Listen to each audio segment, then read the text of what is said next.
Kanta ko to para sa'yo. Ngayon ko lang gagawin to.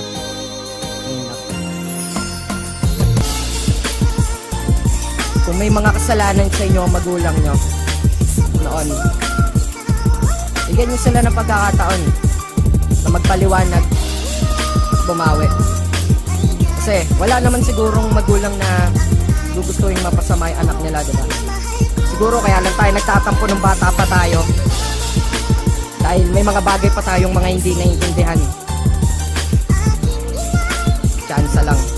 Bigyan nyo sila ng tsansa.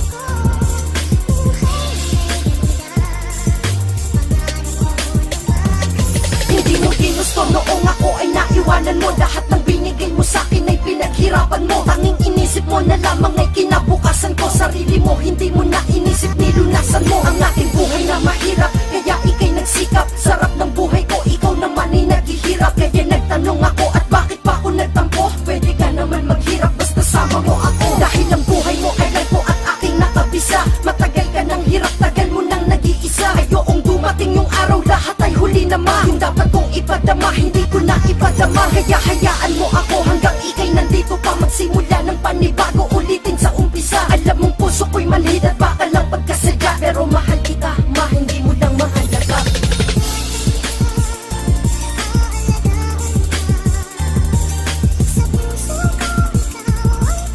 Minsan nahihiya tayo sa kanila na magsabi ng nararamdaman natin.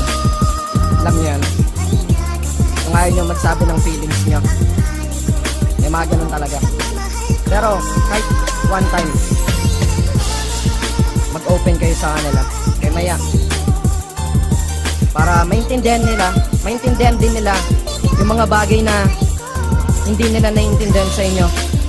Yun lang yung mali ko, dahil tahimik akong tao.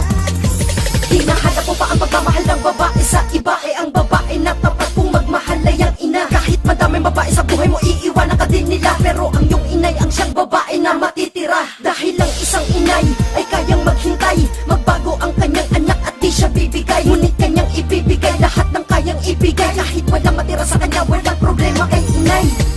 Ha, ang galing-galing nila, no? Kaya sana'y suklian natin sila kahit papano. Di usapan kung magkano, ang usapan ay paano. Ipakita at ipadama sa kanya kung gaano mo siya kamahal. At nagpapasalamat tayo sa pagmamahal nilang walang talo, laging panalo. Kung wala aking inay, walang hambog ng sad bro. Hanggang dito na lang dahil naiiyak na nga ako. May pahabol pa ako.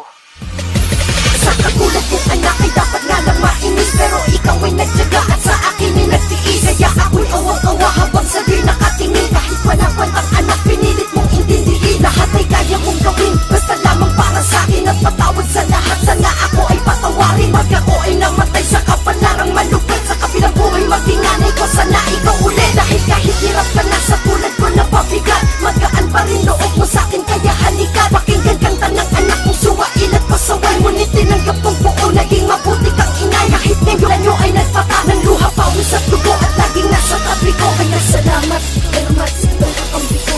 Salamat, Ermats. Ikaw kakampi ko. Salamat na.